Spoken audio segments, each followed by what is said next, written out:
All right, all right, all right. Well, welcome, everybody. Thank you for coming on and joining us today on another Live webinar.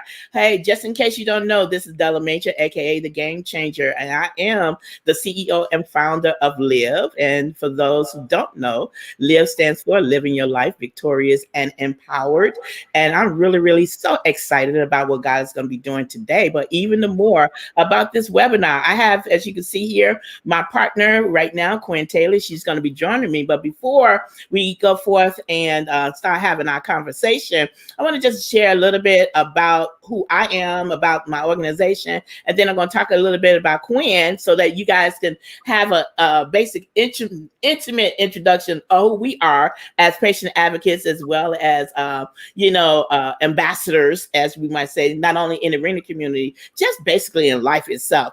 And so, just in case for some of you who's joining us today don't know about me, I am I think I've been doing dialysis now for, it was a little over 10 years, because in August of 2019, I was blessed to receive a kidney transplant after being told for at least 6 years that I was not even going to qualify for one. And, my kidney journey started because of lupus, and the lupus actually destroyed my kidneys to the point where it was so active. I had to do 6 months of chemotherapy, and just the probability of even having that option was just really none. It was nil. But then through what you might say, passion, pursuit, really just trying to take control of my life after dealing with a lot of complications in this arena, I purposely said to myself that, you know what? I'm not going to allow this disease and this situation to affect my life. I was going to take control of it. And so I have this motto that this disease, my will to live is stronger than this disease. And so from that motto is what made me go about being an advocate, actually pursuing my dreams. And then at the same time, trying to develop what I will be, what I call is my new normal. And so my new normal encompasses having a quality of life that's going to fit the way how I used to be pre kidney disease and pre-dialysis along that particular line. And so I'm really, really excited about that. And so in addition, I want to talk a little bit about Quinn. I'm going to read a little bit of her bio so that you guys can get an understanding of who we are and what we do predominantly. So of course, Quinn Taylor is a chronic illness warrior. She's a patient advocate and a speaker. Diagnosed with chronic kidney disease at the age of 20. She had dreams of becoming a psychologist, getting married, and having 2.5 kids with a dog, a white picket fence, and was working her way towards that. Look, that's the American dream, as they say, right? But at the age of 27, her kidneys failed and she started dialysis. It felt like her dreams was gone. At least that's what she thought. And I'm here to tell you, that's what she thought, right? But while on dialysis, Quinn began to be a patient advocacy. Being a voice to speak and help other patients was one of the tools that helped her to accept and navigate a life that was now about living with chronic illness, okay? The other tool that helped her was gratitude. Quinn was grateful that God equipped her for this journey, that no matter how defeated she felt or discouraged, she knew God had a purpose for her and she would get through it. Quinn dreamed of going around the world sharing her story to uplift and encourage others, but with a life managing chronic illness-based invisible illness, right? She didn't see how that would happen until she decided to get out of her way. I'm so thankful that you got out of your way, because trust me when I say this, a lot of people really just need to know who you are, woman of God. Exercise her faith and trust in the Lord. She has birthed tailoring gratitude. We'll talk about that a little bit later. The manifestation of her passion and purpose aligning. Quinn knows that her voice is necessary and valuable and is dedicated to using it to make a positive impact in the world. You know what? I'm just so excited, Quinn, that you joining me today. This is just a conversation. You know, our title for this webinar is Living Well with Kidney Disease. And I know both of us have a story to tell, but I want to pick your brains a little bit today doing this particular webinar. And let's have a conversation so that we can hopefully empower, share, and inspire others, you know, that they can live they can survive and thrive, not just survive, but thrive. And, because when we talk about living well with kidney disease, I know a lot of people are thinking, oh, well, I didn't think nothing about my kidneys. But until it actually happened to me, to the point I lost my kidneys, even though I know it was due to the lupus, I didn't really realize how important my kidneys really was, but then how important it was to implement processes in your life that's going to help you to overcome any chronic illness. I know we're talking about kidneys, but when we talk about chronic illness, when you hear that you have something that basically is going to take away what you call as your new normal, that puts your mindset into a whole different arena. So Quinn, just a little bit curious, what is it that some of the things that you did to try to talk about living well with kidney disease? As a matter of fact, why don't you share a little bit about your story? Absolutely. So as you said, being diagnosed with a chronic illness, I always say it doesn't come with a handbook. It doesn't come with a blueprint. When you walk into it, you kind of walk into it blindly, and you have to try to figure it. You have to try to figure that thing out for yourself. You know what I'm saying? I know for me, kidney disease was always a part of my life just because my dad was diagnosed with renal failure before I was born. So he started dialysis before I was born. So it's always a part of my life, but it's a difference growing up with it and then you becoming the patient. And even with that, I'm always grateful because I feel like I had a little step up in most patients because I knew some information about it. I knew about it, but I hadn't experienced it. And that was the difference. And the experience of living with a chronic illness looks different for everybody. And as for me, I always tell people I can only tell you about me. The way I handled it was I could be angry about it, I could be bitter about it, or I could choose to look at it with a different perspective, because the fact of the matter was this was my life. Chronic kidney disease does not go away. There's no cure. So I had to learn how to develop a healthy relationship with my disease and also learn how to manage it. And for me, gratitude was one of the tools. I always tell people one of the worst things that we can do is lose something to appreciate it. Do you know what I mean? That life that you once had, the normal life that you once had, and then this disease comes in and changes everything, changes the whole game. And then you go into like this grief because you're grieving this life that you had, or you're grieving this life that you had planned for yourself, and it's no longer the plan. And then that's where some of those feelings come from, bitterness and anger, because you're in a place where you're realizing you're taking for granted the life that you had. And so for me, I just knew that dealing with the chronic illness, dealing with the symptoms, everything that comes with it, that carrying bitterness and anger was not going to benefit me emotionally, spiritually, or physically. So I decided to find gratitude in the space I was in. Grateful that they had dialysis to keep me alive, because without dialysis, so many people will not be here. I found gratitude in that I could help other people to deal with this, with having that chronic illness, that God used me as a vessel to help other people, and that they actually listen to me. I always say people listen to me. It's the weirdest thing, but they listen to what I say. For me, it was about educating myself, finding space where I could be empowered as a patient, because sometimes as a patient, you don't feel empowered. You feel no one hears you or is listening to you. Finding other like-minded people like yourself, who kept me motivated and encouraged, even when, you go through peaks and valleys, right?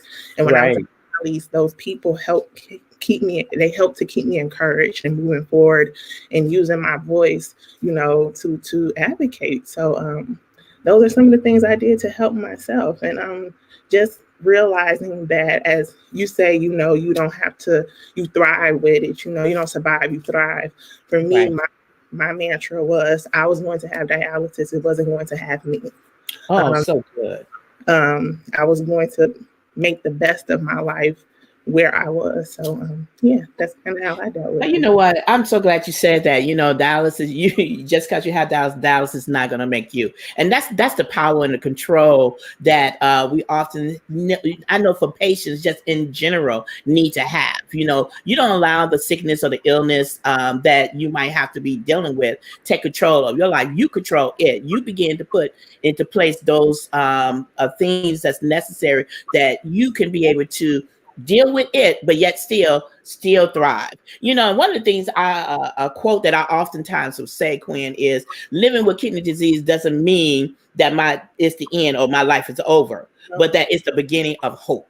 You know, Yeah. and when I say hope, that means it gives me something to empower. You know, one of the things about my organization is we're about really education, empowerment, and advocacy, and all three. You know, really trying to inspire people who and family members, you know, and who's dealing with this illness or just dealing with a illness, to let them know that after we go through the initial shot, now it's time to make that plan. So how was it for you with your family? You know, I know you said it talked about with your dad, but how was it really now with you, your mom, or your family just in general? Now, not only was your dad, it was you. You got two people dealing with a life could be altering illness. How did you change that around to really give something, make your life a little bit more of a quality or more defined style of living that is going to give you hope? So the funny thing about it actually is when I started dialysis, my dad actually had a transplant for 10 years, and his transplant went out, and Mm, started dialysis together. Um, and so we sat across from each other and everything, which is like really, I mean, people, they're, mother, daughters, people, family members dialyze together. That's not the abnormal part, but, just the fact that we were going through this journey again together. And because of complications with, other health issues, as I became a dialysis patient, I became a caregiver at the same time, right? So I was his yeah, primary caregiver at the same time. And it absolutely changed my life. And in that, and being I know I have a servant's heart, right? So in serving him and taking care of him, um, that was that's what stirred the pot of serving other people for me. And as crazy as this might sound, it was one of the things that helped feed me, because it gave me a purpose while I was in that chair. It gave me a purpose while I was attached to that machine. Even my mother, she didn't know the life that was ahead of her. When she married my dad, his kidneys failed a year after they were married. wow, And he gave her the option. He told her, "You're young." They were like 21. And I'm telling all their business. And I hope she's not listening, because she'll come fuss at me. But, he gave her the option. He told her, you can annul this marriage. You're young. You deserve to live. And she told him, "I married you, not your kidneys." And she was there. And she didn't realize that when she had her child, I always tell people, I'm not even supposed to be here. But I'm here. So that's how I know I was purposed from the beginning. And she didn't know that her only child would come up with this disease also. Do you know what I mean? And she right, stood up like a champion and a warrior.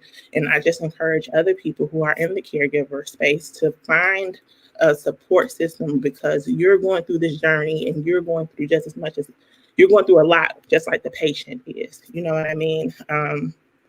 And just know that you're necessary for that patient. But it's also important for you to take care of yourself. And it's important for the patient to learn how to take care of themselves. I always say, as chronic illness patients or kidney patients, we have to learn how to give ourselves a lot of grace, because we feel like burdens on people. We feel like we don't want to ask for help.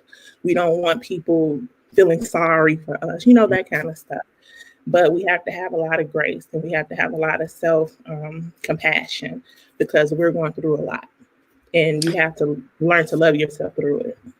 You know what you just said is so key, and I hope as our listeners is watching us along that particular line, it doesn't matter. Again, as I'm saying, I know we're talking about living well with kidney disease, but we're talking about chronic illness as well. So if you on watching us today, this is really relative to you as well, because when you are involving family members is engaged, you know it does. That illness affects them as well, and I know exactly what you just said is so true. I have two daughters. And I went from this rumbustious, out there, really lively, doing the thing mother to I'm barely able to function. I'm barely able to talk. I'm so tired. I'm weak. And then, like you said, 3 days out of my week, I'm in a chair 4 hours, you know, and it just interferes so much with the relationship. And I like how you said that, you know, you found your purpose even doing this. I know for myself, that was the same thing that happened. It actually took my dietitian, Mary Ellen. I give kudos to Mary Ellen. She knows if she's watching, she knows who I'm talking about. Because she came to me and said, you know what?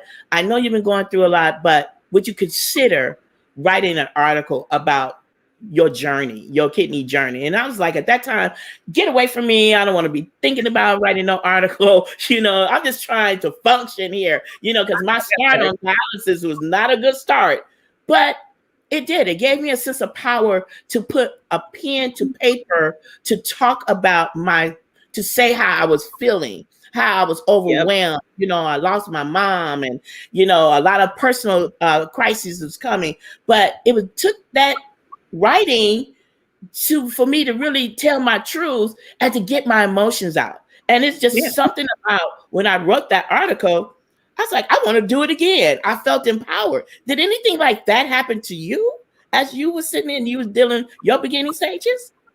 I'll say I probably had that moment when I decided that I was like, look, ma'am, so we need to get out of this chair and live life. Because I was young. I wasn't even 30 years old at this point. So it was like, sis, we got life to live. We got a lot to do. We got to get out of this chair. And so I decided to get a transplant. And so during the journey of getting the transplant, my barrier was, you know, your barrier was your lupus. For me, my barrier was weight loss. Like I had to lose weight to get on this list. And it seemed like an unsurmountable, and, you know, this huge thing that I had to climb over. And so as I decided I joined the gym. I had a trainer. I was eating right. And like, I didn't think I could do it. I'm like, I can't do this. And I was doing it. Do you know what I'm saying? Like, I was doing it. And at that point, it was like, I can do anything. I can do it, you know, and I have to keep doing this because it's changing my life. I'm believing in myself. You know, I always tell my trainer, we're still really good friends. He believed in me when I didn't believe in myself. Wow. And you don't know how powerful that it is for someone. So as I began to go through that journey and share that journey with people, so a moment of transparency. It wasn't until I was actually doing this journey of losing weight to get a transplant that I actually told people that I was on dialysis. So like family, that's how they found out. And so as I began to put myself out there, and I didn't know how people would respond. And when people were so supportive and caring, I was like, I got to keep doing this. I got to keep saying this. You know, people are starting to take their health more seriously. My best friend and her mom, they started losing weight to be healthy. And it was just like a snowball effect. And I was like, I got to keep doing it, because not only is it making me feel better, and I'm having some time for myself, and I'm working on myself, is pouring over into other people. Y'all have to apologize. I talk with my hand, you know, but I like that. Don't even worry about it. This is real. Look, everyone, this is real. This is real conversation. We want you to join us. This is Living Well with Kidney Disease, and that's what we are. You know, we telling our truths, but at the same time, we have to be real with it. And so, if talking with your hands is what you're doing, talk with your hand. Because if I was talking to you, I'd be like, "Girl, this is what we doing." So that's good. That's fine. No problem. You know what? It's something that you said though. We are talking about that quality of life, you know, how we can live well and how we can develop that quality of life. Or what, like you said, everybody's situation is different. You know, how it affects me is different, how it affects you, our family, along that line. But yet still, do you agree there's a common thread? So when you think about quality life, what would be what you might say as some of the foundation piece about a quality life? So some of the foundational pieces of your quality of life is you have to sit and write the narrative you want for your life. When you're diagnosed with illnesses, a lot of people will try to put limitations on you. They'll try to tell you how you're supposed to live or the life that you should anticipate. And that's other people's opinions. And what happens when other people start to talk, the volume on their opinions turn up and what you think and feel turns down. And you can't even hear your own self, you know, and then you start feeling like you have to present a certain way.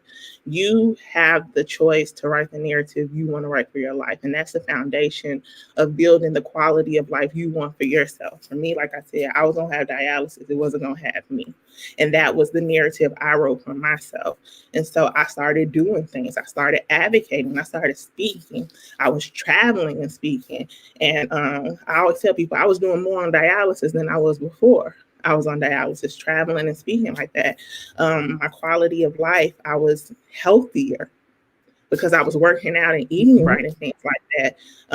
Don't get me wrong, I was struggling because I was still a dialysis patient, but I was getting healthier. You know what I'm saying? I was taking my health more serious in other ways besides just the kidney and the other chronic illnesses that I manage.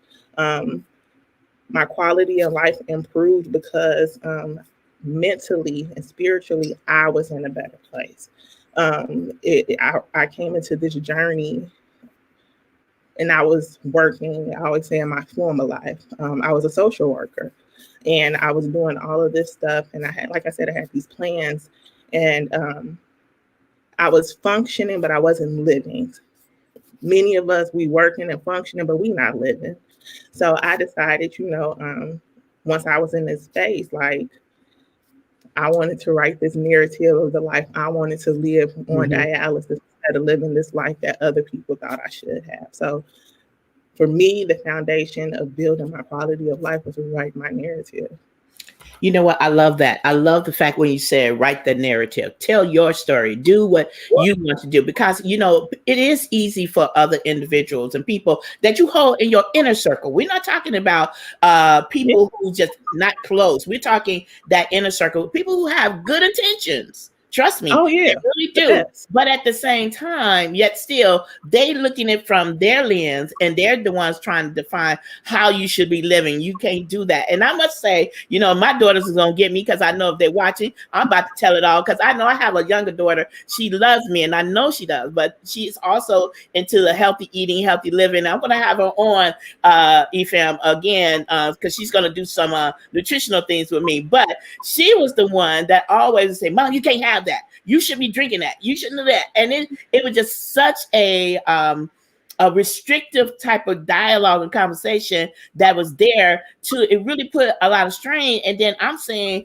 man, you know, let me live, you know, like chill, let me live the life. But I realized that I had to look at it from her perspective and I had to look at it from mine. But really what was most important about that quality life is what steps that I was going to take for me to help me to one, mentally, and I'm glad you brought that up because we're going to talk about that next, mentally deal with the fact that I got not only one, I have two chronic illnesses simultaneously going on that can really, I'm here now, that could take me out tomorrow. That was like real getting that in my mind.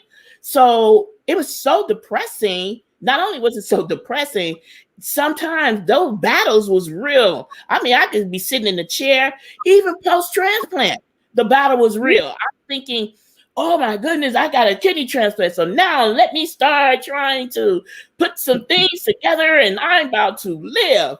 That was a joke on me because the reality is the revelation, a kidney transplant is nothing but a treatment. It's not a cure. And how I got that revelation is after 8 urinary tract infections within 1 year. And I'm finishing trying to deal with it still. So I'm like, OMG, you know, how do you get over something like that? So mentally, it was like really messing with my head. I'm thinking I should have some sense of control, but it wasn't. And then, COVID-19 didn't make the situation no better. But when you said about writing that narrative, that was really, really important. What is it that, what are some of the things that you had to deal with mentally that you had to put in place to help you begin to write that narrative and start trying to develop that quality life format? Oh, absolutely. I had to be honest with myself. Mm-hmm. I had to be honest about what my life was going to look like going forward. As you said, and a lot of patients don't always grasp because it's not the popular opinion. But when you get a transplant, it's not a cure, it's another modality. You know what I'm saying? Mentally, I had to, when I mentally, I had to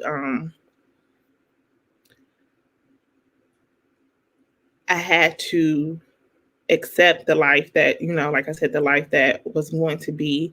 I had to be honest with myself, and I had to get past myself a little bit. Do you know what I'm saying? Mm-hmm. It's so much to it, and you just kind of have to mentally. I had to I'm right there with you, girl. like mentally prepare myself for this yeah. Yeah. It's real. This is real talk. We talking living well with kidney disease. Everyone who's joining us, thank you. I'm Della Major. I'm the founder, CEO of Live, and I have my special guest here, Quinn Taylor, and we're having a conversation about living well with kidney disease, but just really dealing with a chronic illness. And when you are dealing with, and a lot of people don't really get that though, Quinn, how much just dealing with just an illness alone, and the mind, how much weighty it is. I go through this all the time. I go ups and down. I've called you on numerous times, like, today ain't a good day. Today is not a good day. With bawling tears is not a good day because my mind was there. Depression is real, you guys. Depression is real. I don't care. A lot of people look at me on the outside. They're like, "Oh, you look so great. You can't be going through nothing like that." Wow, but they don't understand. This is my narrative. My narrative is to hide what I'm truly feeling on the inside. I'm gonna keep it 100. I think sometimes, like for me, anxiety became real. Anxiety became very real. And what it is, I think that we learn when we have chronic illnesses. Me personally, I have like 5 different chronic illnesses that I manage, and you always feel this pressure to show up. Yes. You know what I'm saying? No matter what you're going through. I always tell people I live every day with a certain level of discomfort, and that's my normal.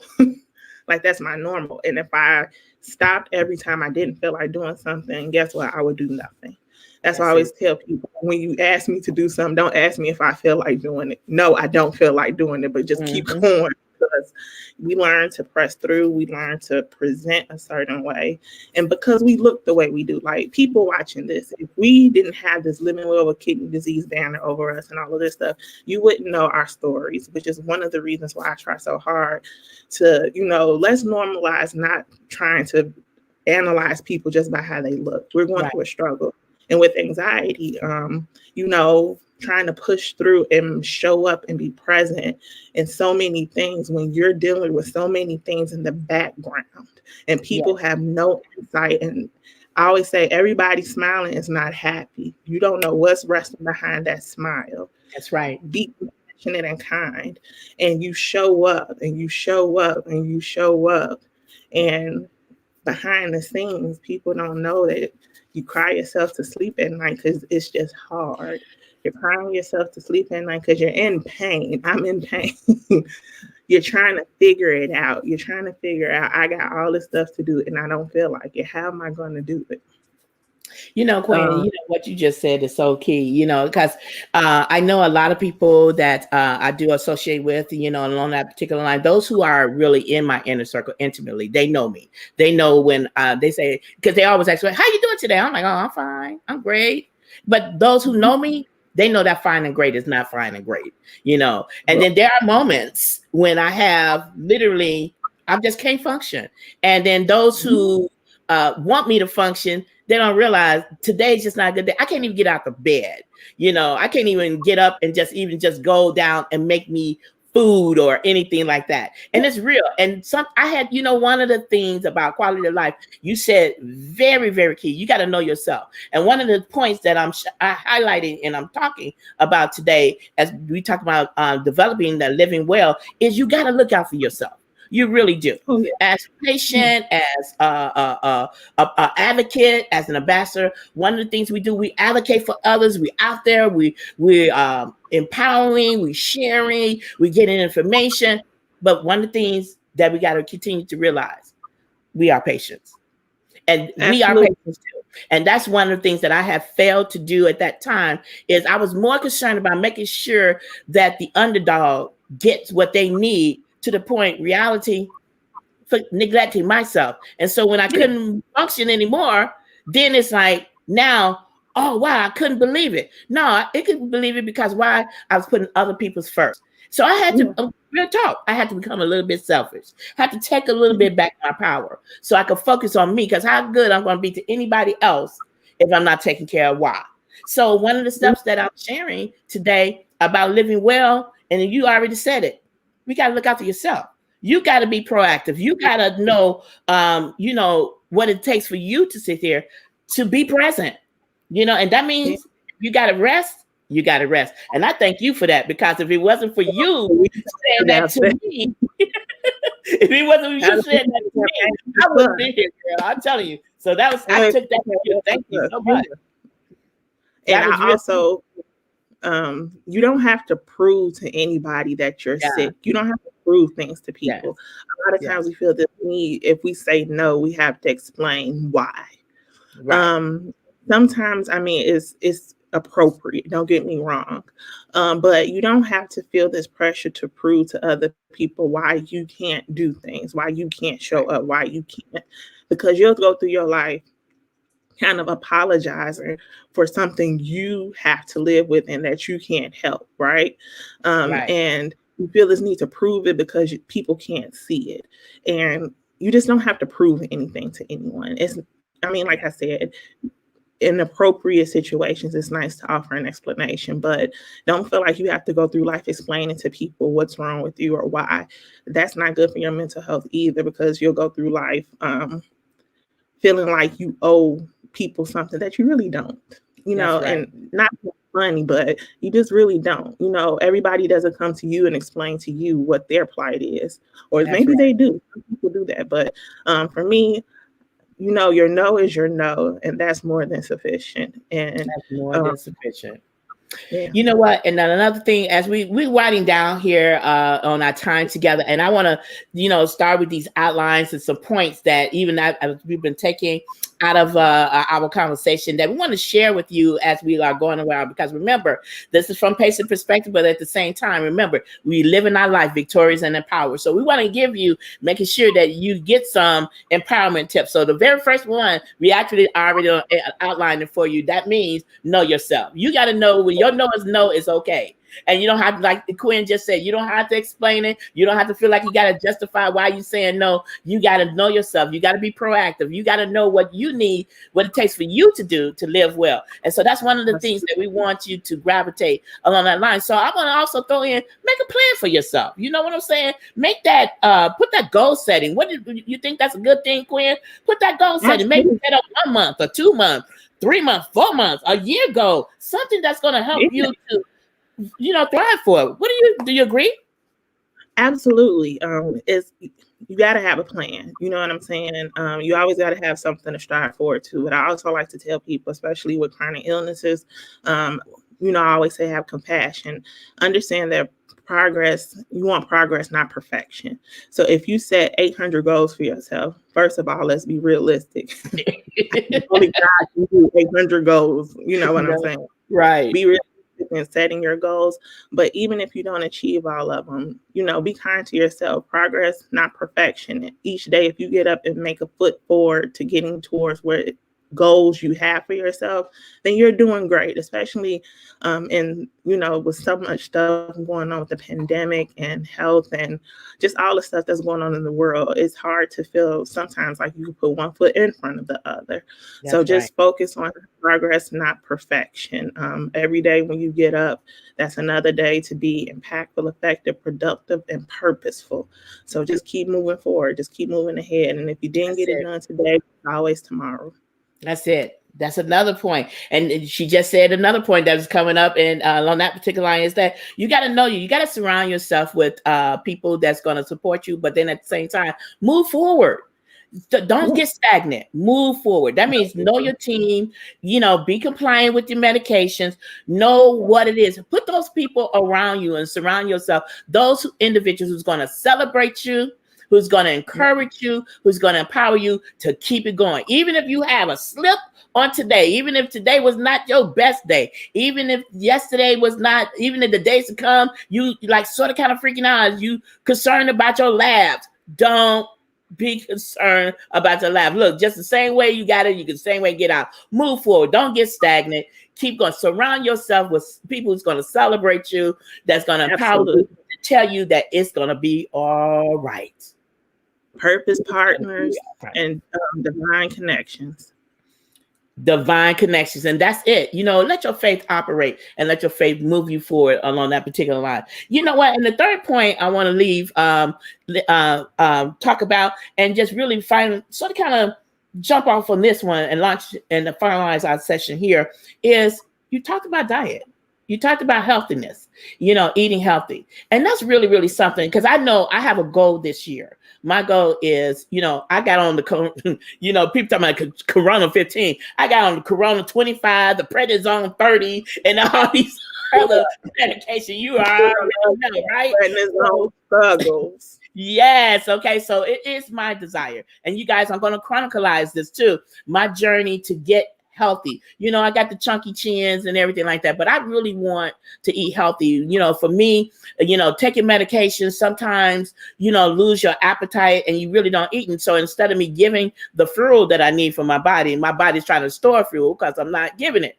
But I really made a purpose this year, moving forward, that I was going to get into the mindset of eating healthy. And I know you mentioned that earlier, when you was talking about that, one of the things you're struggling with your weight, but people don't see, we don't have the before Quinn, because if the people saw the picture from before, they wouldn't even imagine what they're looking at now. So why don't you share a little bit about that eating healthy and talk about that, your testimony right there. Absolutely. And I'm going to be super real with this one. So when I was trying to get transplanted, I had to lose 120, 130 pounds. And I was able to do so by eating right and exercising.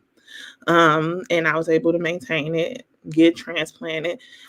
The day I got discharged from the hospital, I kid you not, I was up 40 pounds already. I said, devil, what?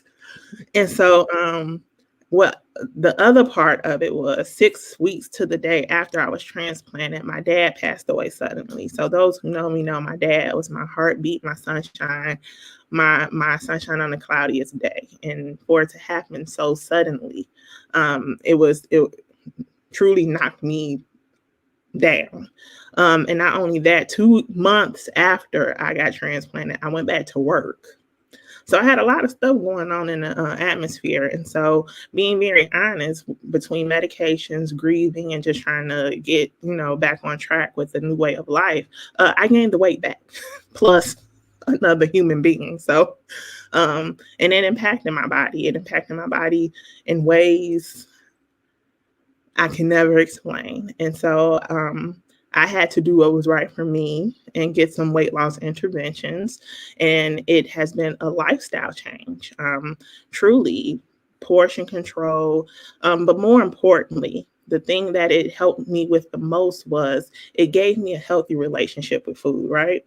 So when we get sad, angry, frustrated, confused, a lot of times we use food to kind of you know work with those feelings, or we use food to kind of as medicine for those feelings instead of kind of dealing with the feelings. And I had to learn how to develop a healthy relationship with food. So now I do eat healthy. I was telling Della before we started, um, I, I I truly had a lifestyle change. I do a low carb, moderate protein just because I like to protect my kidney. High fiber diet changed my life. I drink nothing but water now. A coffee in the morning. I try to eat clean, whole foods and vegetables. I put myself on a schedule. I don't eat after certain times. Just things that we all know about, and it takes the little extra effort to implement them on a regular basis. You know what I mean? Preparing ahead of Did you time. tell them how many pounds that you actually lost? No, so I actually lost 177 pounds post-transplant. A whole human adult man. Can you like really just sit and think about that? Carrying all of that around, like it was hard times, but grateful for the process, grateful, for God placing the right people in my life to tell me the truth. Because people told me the truth. They was like, sis, you need to lose some weight. It's not looking good on you. And that's important. People, you need those type of people in your life, because I didn't realize how big I got. But yeah, just give me your mental health right, give me your spirit right, and it goes over into everything else. Again, I'm just sharing with you guys. This is such good information. Thank you, Quinn, for sharing. Look, 170 anything, like you said, a whole human. You ain't really right. If that is a whole human, real talk. But just the fact that, like you said, you had to, really have a connection again with food, have a healthy connection with food, not just eating food, but letting food just be there, but really understanding what is necessary and what is needed. And that was excellent. Thank you for that, Lalana. So the 3 points that we gave, you have to really look out for yourself. You got to know what your no is no. You got to focus on yourself. We talk about living well with kidney disease. You have to be able to surround yourself with people who's going to celebrate you, who's going to be truthful with you, who's going to push you to tell you to move forward, who's going to empower you, engage with you. And then also you got to have a good, healthy relationship with your food. You have to have a good, healthy lifestyle, healthy living, healthy lifestyle. Those 3 points is what we're talking about, because, kidney disease is exactly what it is. Once it's done, it's gone. But that doesn't mean that it has to be the one that control you. You control it. Yes, we take a lot of medications. You know what I'm saying? I know exactly for us as transplant recipients, but even in dialysis, there's still certain restrictions, your phosphorus and things that you normally would love to have. But those restrictions are not for your bad, it's for your good. You just got to learn how to fall in love with it and make it so that it'll be beneficial for you and then anything else, And so I'm just really, really excited to just even have you to come on. But before we sit here and we start winding down, I mean, really, literally winding down, I want you to talk about tailoring gratitude. You have this wonderful business you started in 2020. Why don't you talk a little bit about it and tell everybody what you do with that? Absolutely. So for those who know me, they know that I have a background, like I said, in social work. I was a social worker in my former life. But also I worked for ESRD Network, and there I was the patient liaison, and my responsibilities included being the patient engagement specialist and project management. And so that was like part of the advocacy part, you know what I'm saying? Engaging patients in their care and teaching them how to, engage with their care team, different stuff like that. And so I got to this place where it was like, I know that there's more for me and there's more work for me to do out there. And the only way I'm going to fulfill my assignments is I have to step out on faith and do it big for me. So I started Tailoring Gratitude. And Tailoring Gratitude, we help patients to manage life with a chronic illness, and also to develop a healthy relationship with their illness. A lot of times that's the barrier to, as you say, thriving.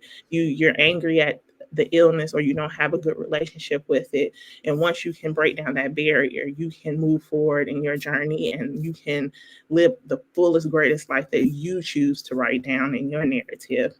We do a lot of education, empowerment, consulting, one-on-one patient consulting, just going around kind of spreading the word. I want to normalize people, not judging people about how they look, because you don't look. It's a frequent statement we say in the world, but you don't look sick. I don't, but I am. Do you know what I mean? So I Yes. like to go to different spaces where people don't really know much about chronic illness, and kind of share my background so that we can normalize people, just treating people with respect despite what they look like. Just because I don't look sick doesn't mean I'm not. And like I said, I don't want to have to always prove that to you. Doing a lot of great things, connecting with people, and doing some great collaborations and things like that. You know what? Have, I'm so excited. I'm so excited. I'm so excited. You know, I know that you came on today with me for Living Well, but we're going to bring some real life patients on, and I'm going to want you to come back, real talk, so that you can sit here and you share, and then they can ask you even more additional questions, you know, on really what it really takes to really thrive, you know, some of the things and some of the steps that they can actually do, not only just them, but their family members. Because remember, it affects not only just the patient, but it also affects family member as well, you know, along that particular line. You know what? It's just so good to have you, girl, to come on to my little YouTube channel and to real talk, just to share and have this conversation. You know, we talking about living well with kidney disease, and you know, just like you know, that's what Live is all about, and the connections and what we do, even as patient advocates. Some of the organizations we're connected to, you know, we tear up all the time, you know, as national ambassadors and kidney health coaches, like what American Kidney Foundation, National Kidney Foundation Association, Illinois, AAKP, all of these other entities. So and actually, I'm excited to share. Actually, I actually work with ASN, the American Society of Nephrology. Wonderful. I'm a part of one of the groups that I work with is the Vascular Access Affinity Group, and we recently had a project, and I'm a co-author on an article about a research project we did that's going to be published in Kidney 360. So that's my second journal article. This was about a pilot program that started in dialysis facilities using technology to kind of assess patients and their thoughts about their vascular access experiences within the facility. So yeah, excited to share that. When it comes out, I'll be there to share with everyone.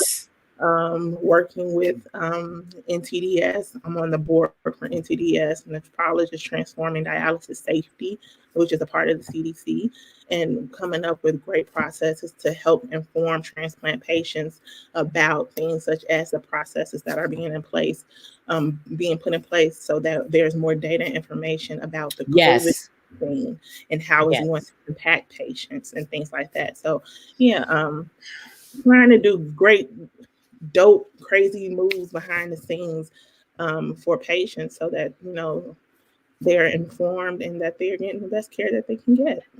And as you see, what we say, living your life victorious and power. That's what Live is all about. And that's what I'm talking about, bringing to you every day, every opportunity is individuals like Quinn and the initiatives that they are out and they're really trying to help us to live well, help us to be able to thrive, not just survive. And so I'm looking forward to the article so I can share not only with those who are watching us today, but then share in the arena population, because I already know we got some good and great things that's about to happen. And look, having you on the front line, hey, I already know it's gonna be good, and I already know we got some great things coming down the pipe.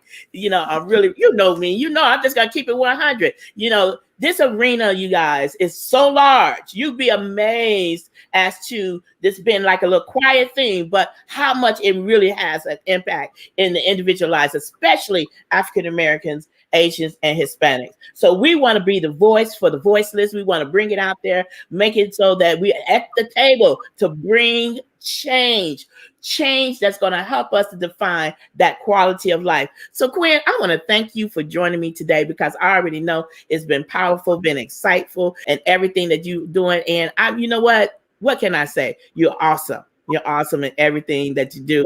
I look forward to continuously working with you, girl. Yeah, look, you a dynamite firecracker yourself over there. So you know what I'm saying? You're gonna do great, amazing things in this field. And I am excited to see how God is moving in your life and what He's gonna use you to do. That's Just stop it. You already know I'm all that extra. Don't put no much. You don't have me to stop crying. But with that being said, I want to thank you, Quinn, for joining us today. But then for you who still is on and watching us, you know, we already know live. This is what we're about. It's like living your life victorious and in power. And it's about giving you the tools that's necessary and to help you, to equip you to move forward in whatever the assignment is be. And as a patient, we already know it's really, really important for us to get involved, to advocate, to educate ourselves, to advocate, and definitely to empower. That's what we are all about over here. Now, with that being said, one of the things I noticed that was really, really challenging for me when I first started is I didn't know who I could connect with, you know, because this is so in an area, an arena that was so unknown. And I really struggled in the beginning of just even accepting, as we was talking about earlier, what was going to happen. But you know, we have our first monthly support group for 2021.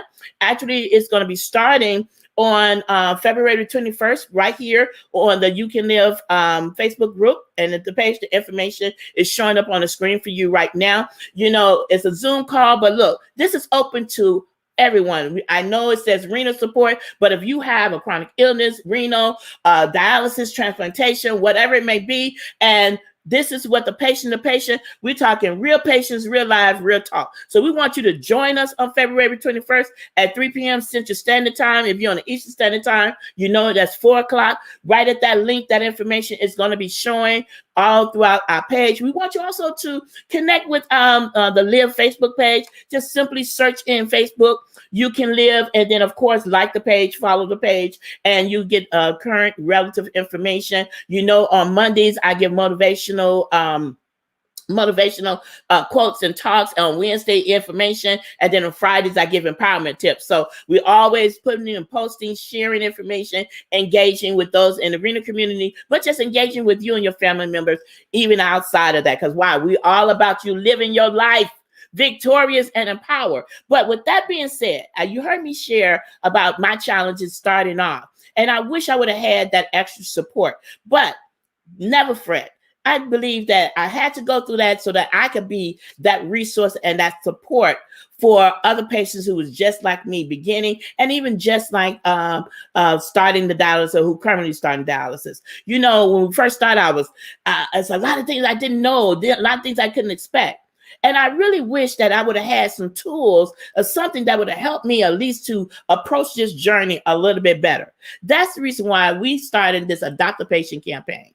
On our Adopt a Patient campaign, what's going to happen is we want to provide to right now 2 dialysis facilities, a total of 180 patients, an actual L.Y.V.E survival bag kit and self-care survival kit. What the self-care survival kit is entail is to help them to be able to start this journey, this process, even a much smoother. It contains a lot of things, a lot of tools, from the blankets, from earbuds, from, you know, reading content, snacks, all of these things that will help you at least feel that not only you welcome, but feel that you can, okay, get over all of the negative mindsets behind dialysis, but start off on a right mindset with dialysis. Understanding it's not a cure, it's a treatment, but it's that treatment that you need to help you to be able to what? Live your life victorious and empowered. So having these kits and having these self-care survival kits, we're hoping to be able to empower you, to inspire you. I wish I would have had one. And again, I want to make a reference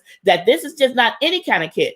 It's a self-care survival kit coming to patients from a patient. So yes, everything that's contained in this self-care is everything that I know I wish I would have had, but then at the same time that we want to provide to you and we want to give to these patients. Look, I'm telling you, it goes a far since a long way. So what is the ask?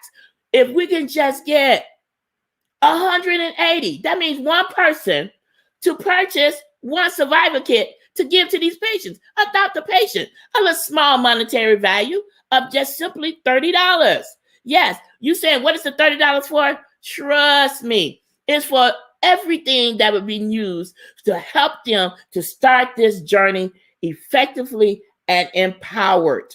Okay, I wish I would have had that. So I'm asking for you to click on the link that's going to be showing up on your screen and go to our page and make that simple donation of $30. Just one. You can imagine 180 people, just one kid. How many patients you can affect? A lot. And these areas, community, they're low income, they're minority communities, that really resources is just not easily made available. But we want to solve that problem. We want to empower them. We want to give them the necessary resources they need to start this journey. Not that we want to, but at the same time, it's real. So we want to give them what they need to help this journey be more effective and empowered. Okay. So again, go to our page, our Facebook page, go to our YouTube channel. It has the content information, adoptapatient.live, donate that $30. Trust me, we are a 501c3 organization, so all your donations are tax deductible. We're looking for you to partner with us, share this information, and encourage them to adopt a patient during our Adopt a Patient campaign. This is just these two facilities, but it doesn't stop there. We're broadening this out, and trust me, we have a lot of people. It's like, man, I wish if I would have had somebody doing that just as well. So with that being said, look, I want to thank you for joining me on today's webinar, Living Well with Kidney Disease. And I want to thank Quinn Taylor for coming on, because she definitely was a dynamite powerhouse. And I hope you was inspired by the information and the conversation that we had today. And I know that as we continue to move forward, and we continue to be empowered, that we know you can live. Why? Because you've been charged to live your life victorious and empowered. Until I see you again, when? Tomorrow, for our Motivational Mondays. Have a great day, and thank you for joining me on today's webinar.